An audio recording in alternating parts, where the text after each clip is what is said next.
Hi friends, ಎಲ್ಲರೂ ಹೇಗಿದ್ದೀರಾ? ನಾನು ಚೆನ್ನಾಗಿದ್ದೀನಿ. ಸೊ ಇವತ್ತಿನ ಮಧ್ಯಾಹ್ನದ ಊಟ ಒಂದು ಚಪಾತಿ ಆ್ಯಂಡ್ ಇದೇನು ಅಂತ ಹೇಳ್ತೀರಾ? I'll tell you. ಇದು ರಸಮ್ ಆ್ಯಂಡ್ ಸ್ವಲ್ಪ ರೈಸ್, ಅದ್ರ ಜೊತೆ ಆಮ್ಲ. ಸೊ ಆಮ್ಲ ಬೆನಿಫಿಟ್ಸ್ ನಿಮಗೆ ಡೆಫಿನೆಟ್ಲಿ ಗೊತ್ತೇ ಇರುತ್ತೆ. ಓಕೆ, ಆಮ್ಲ ಅಟ್ಲೀಸ್ಟ್ ದಿನಕ್ಕೆ 1 ಅಥವಾ 2 ಕಂಪಲ್ಸರಿ ತಿನ್ನೋ ಹಾಗೆ ರೂಢಿ ಮಾಡ್ಕೊಳ್ಳಿ. ಓಕೆ, 2 ತಿಂದರೆ best on a daily basis. 2 ತಿನ್ನೋ ಥರ ಪ್ರಾಕ್ಟೀಸ್ ಮಾಡ್ಕೊಳ್ಳಿ. ಆ್ಯಂಡ್ ಚಪಾತಿ ಆದಷ್ಟು ಲಿಮಿಟೆಡಾಗಿ ಕನ್ಸ್ಯೂಮ್ ಮಾಡಿ. ಪ್ಲಸ್ ಅದರಲ್ಲಿ ನೀವು ನಿಮ್ಮ ಚೇಂಜ್ ಮಾಡೋ rice, for example red rice raw rice ತಿನ್ನೋದ್ರಲ್ಲಿ ನಿಮಗೆ ಯಾವ್ದು ಇಷ್ಟ ಆಗುತ್ತೋ, ಬಟ್ ಪ್ರಿಫರಬಲಿ ರೆಡ್ ರೈಸ್ ಆದಷ್ಟು ತಿನ್ನೋ ಪ್ರಾಕ್ಟೀಸ್ ಮಾಡ್ಕೊಳ್ಳಿ. ಅದ್ರ ಜೊತೆ 1 ಚಪಾತಿ.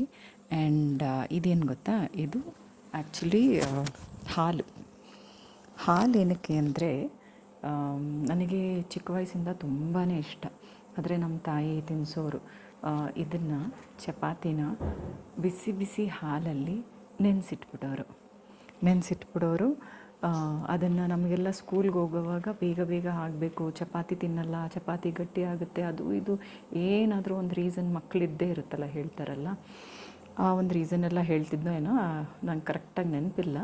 ಬಟ್ ಸ್ಟಿಲ್ ಇದನ್ನು ಹೀಗೆ ನೆನೆಸಿಟ್ಟು ನಾನು ಬರೋಕ್ಕಿಂತ ಮುಂಚೆ ಬಿಸಿ ಹಾಲಲ್ಲಿ ನೆನೆಸಿಟ್ಟು ಹೀಗೆ ಸ್ಪೂನ್ ಹಾಕಿ ಕೊಟ್ಬಿಡೋರು.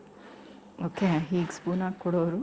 ಮತ್ತು ಅಂದರೆ ತುಂಬೋ ಥರ ಮೆತ್ತಗಿರಲಿ, ಬೇಗ ಬೇಗ ತಿನ್ಕೊಂಡು ಸ್ಕೂಲಿಗೆ ಹೋಗಲಿ, ಏನೂ ರೀಸನ್ ಕೊಡದೇ ಇರಲಿ ಅಂತ ಹೀಗೆ ಮಾಡೋರು.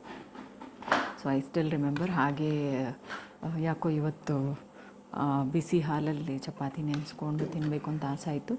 ಇದು ಹಾಗೇ ಅಲ್ಲ, ಇದರಲ್ಲಿ ಮುಂಚೆ ಅಂದರೆ ನಾವು ಪಲ್ಯಗಳು ತಿಂತಾ ಇರಲಿಲ್ಲ, ಮಕ್ಕಳು ಹಠ ಮಾಡ್ತಿದ್ವಿ, ಹಾಗೆ ಹೀಗೆ ಅಂತ ಇರೋವಾಗೆಲ್ಲ ಏನು ಮಾಡೋರು, ಫೈಬರ್ ಅಂಶ ಹೋಗಲೇಬೇಕು, ಚಪಾತಿ ಹೋಗಲೇಬೇಕಲ್ವ ನಮಗೆ. ಅದಕ್ಕೆ ಏನು ಮಾಡೋರು, ಕಾಫಿ ಆದರೆ ಕಾಫಿ ಜೊತೆ ನೆನೆಸಿ ತಿನ್ನಿಸೋರು, ಇಲ್ಲಾಂದರೆ ಹಾಲು ಜೊತೆ ನೆನೆಸಿ ತಿನ್ನೋರು. ಕಾಫಿ ಮಾಡೋವಾಗ ಸಂಜೆ ಒಂದೊಂದು ಸರಿ ಏನು ಮಾಡೋದು, ಚಪಾತಿ ಮಾಡೋದು, ಅದನ್ನು ಬಿಸಿ ಬಿಸಿ ಕಾಫಿಯಲ್ಲಿ ಡಿಪ್ ಮಾಡಿ ಅದು ಕಾಫಿ ಜೊತೆ ತಿನ್ನೋವಾಗ ಇಮಿಡಿಯೇಟ್ ತಿಂದುಬಿಡ್ತಾಯಿದ್ವಿ ನಾವು. ಫಾರ್ ಎಕ್ಸಾಂಪಲ್ ಹಾಲಲ್ಲಿ ಮಾಡೋವಾಗ ಹಾಲಲ್ಲಿ ನೆನೆಸಿ ಸ್ವಲ್ಪ ಹೊತ್ತು ಆದಮೇಲೆ ಕೊಡೋರು ನಮಗೆ, ಸೊ ದಟ್ ಅದು ಹಾಲಿನ ಅಂಶ ಎಲ್ಲ ಅಬ್ಸರ್ವ್ ಮಾಡ್ಕೊಂಡಾದ್ಮೇಲೆ ಬಿಸಿ ಬಿಸಿ ತಿನ್ಬೋದು ಹಾಗೆ ಅಂತ. So this is my lunch for the day. Hope ನಿಮಗೆಲ್ಲ ಇಷ್ಟ ಆಗಿದೆ ಅಂತ ಅಂದ್ಕೊಳ್ತೀನಿ. Okay, eat healthy, stay healthy. Tata, ಬಾಯ್.